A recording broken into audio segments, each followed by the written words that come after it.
कर्नाटकच्या निवडणुकीत आणि महाराष्ट्रातील निवडणूक प्रचारात चर्चेचा मुद्दा ठरलेल्या एनडीए आघाडीचे उमेदवार आणि अटकेत असलेला आरोपी प्रज्वल रेवन्नाचा लोकसभा निवडणुकीत पराभव झाला आहे। जेडीए मधून निलंबित करण्यात आलेला हसन लोकसभा मतदारसंघाचा खासदार आणि महिला अत्याचार प्रकरणात अटकेत असलेला प्रज्वल रेवन्ना पराभूत झाला आहे। यंदाच्या निवडणुकीत प्रज्वल रेवन्नाचा मुद्दा चांगलाच गाजला होता।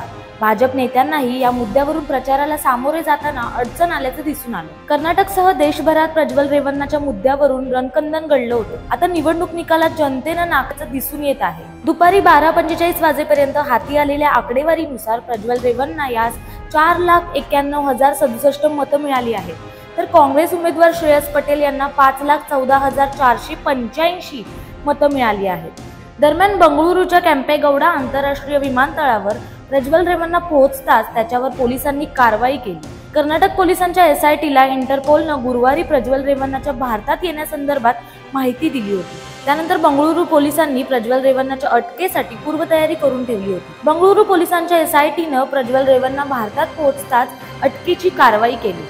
सध्या प्रज्वल रेवन्ना बंगळुरू पोलिसांच्या कोठडीत आहे।